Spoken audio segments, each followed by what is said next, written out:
Next problem, we have a 50 mm diameter siphon. So, ito yung kulay black na pipe natin dyan. So, hindi actually pipe yung drawing ko, no? Just line na lang. So, ang ating liquid ay oil with a specific gravity na 0.82. So, it will be siphon. Ibig sabihin, parang hinihigop siya from this source of water na reservoir punta dito kay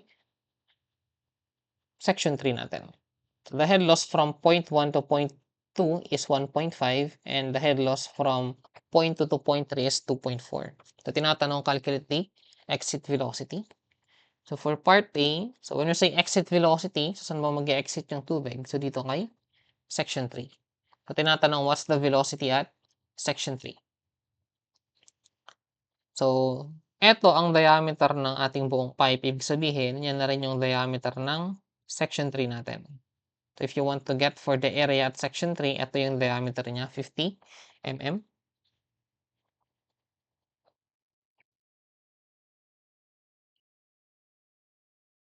So, to solve for the velocity at point 3, so, hindi tayo magsosolve using Q is equals to AV. Since in this problem, wala namang binigay na discharge, no? So, wala tayong choice actually aside from using the energy equation natin. So, since merong head loss ulit, so we'll be using the energy equation na merong head loss. So, that's E1 equal to E2 plus head loss. So, pero dito, since ang source ng tubig magagaling dito kay point 1 papunta kay point 3, so ang gagamitin natin is E1 equal to E3, and then ang head loss, syempre yung total, so from 1 to 3. So, we have V1 squared over 2G plus P1 over gamma plus Z1 equal to V3 squared over 2G plus P3 over gamma plus Z3 plus head loss from 1 to 3. Now dito, since si section 1 is nandun mismo kay water level ng isang reservoir, so take note, pag reservoir, malaki yan. So malaki ang kanyang area, which means na maliit ang kanyang velocity. So magiging 0 itong kanyang velocity head. And since exposed kay atmosphere, 0 na din ang kanyang pressure head. No, itong si Z1 natin, so kayo na lang bahala mag-decide na saan ulit ang reference point or yung datum natin. So for this one, let's say ang ating datum is nandito sa section 3 na lang mismo. So ito yun mismo yung ating datum. Para ang value ng ating Z1 is, so from datum, 5 meters above siya. While si Z3 naman, so nandun mismo sa datum, so ang Z3 natin, 0 na lang ang gagamitin. So, kay P3 over gamma, wala rin itong value kasi 0.3 is nandun mismo kay exit na. Ibig sabihin, exposed na ulit siya kay atmosphere. So, 0 na ulit ang pressure. So, lagay natin kung ano lang yung meron. So, Z1 is 5 meters above the datum equal to V3 na hinahanap. V3 squared over 2 times 9.81. Si Z3 natin, so 0 na lang siya kasi nandun mismo siya kay datum. And then ang ating head loss, so from point 1 to point 2 siya. So from point 1 siya ay, from point 1 to point 2, 1.5. And then from point 2 to point 3, 2.4. So pag-add lang natin sila. So dito ang ating velocity at point 3 is,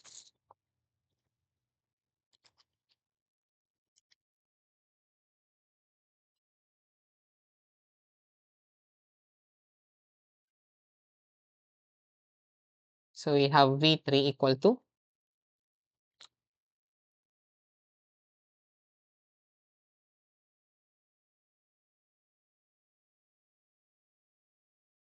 wait lang, i-retype ko lang. So 5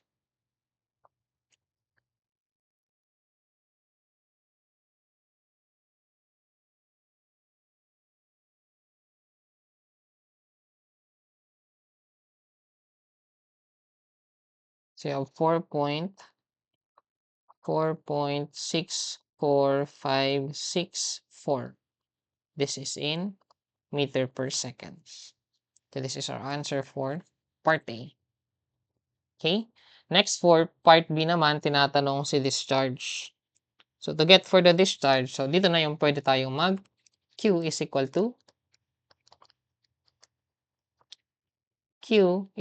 to A times V. Pero syempre gagamitin nyo kung ano yung binigay.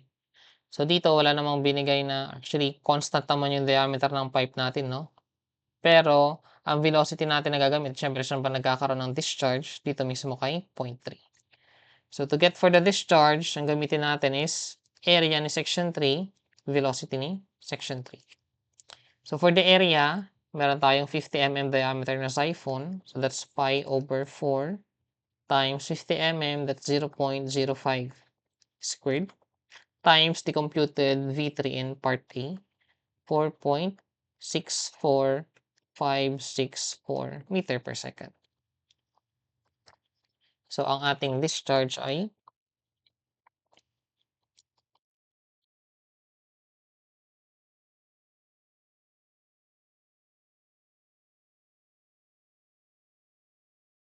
we have 0.00912 cubic meter per second. So this is our answer for part B. Okay. For last one, we have to calculate the pressure at point 2. So si point 2, yun yung pinaka-apex or pinaka-highest point ng ating siphon. So considering the same datum na lang, para hindi na tayo magpalit ng drawing. So to get for the P2, so ang ating maging working equation, so from point 1, so that's E1, papunta ka kay point 2. So we have E2 plus head loss. So syempre gagamitin head loss from point 1 to point 2 lang. So that's head loss from 1 to 2. So ang ating E1, so tulad lang din naman ng solution natin kanina, so wala siyang velocity head, wala siyang pressure head.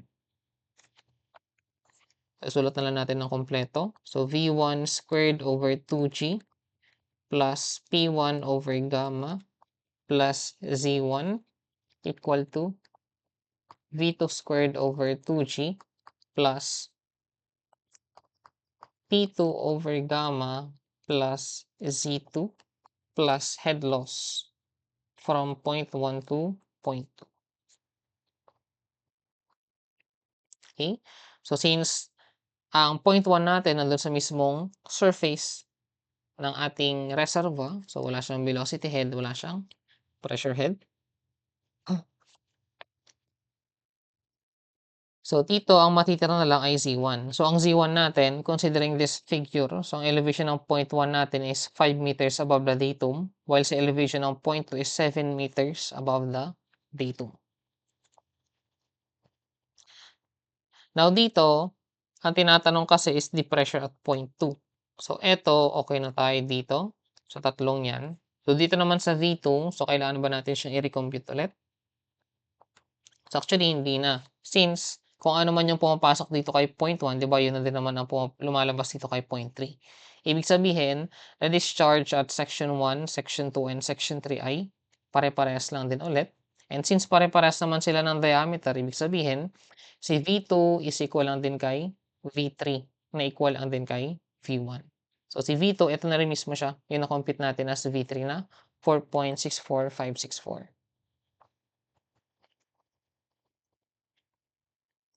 Therefore, ang ating Z1, so ilagay na lang natin, that's 5 meters above the datum. Si V2, that's 4.64564 squared over. So, ito yung sinasabi ko na pwede yung rekta na 19.62 lang yung 2 times G. Plus P2 na hinahanap over gamma. So, ang gamma na gagamitin natin, ang SG na given is 0.82. This is 0.82 times 9.81 plus Z2. So that's 7 meters above the datum. And then ang head loss from point 1 to point 2, sabi dito sa problem ay 1.5. So, plus 1.5. So, ang ating P2 is therefore equal to, so solve ko lang muna.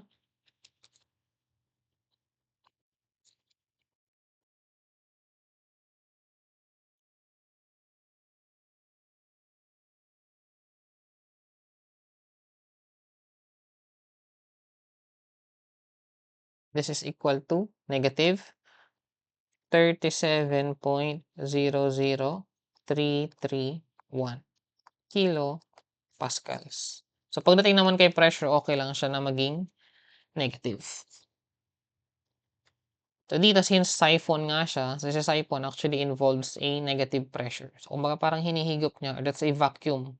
Kumbaga, parang gano'n ang dating niya. So, magiging negative actually ang pressure doon sa loob ng ating pipe or siphon. So, this is our answer for problem number 6.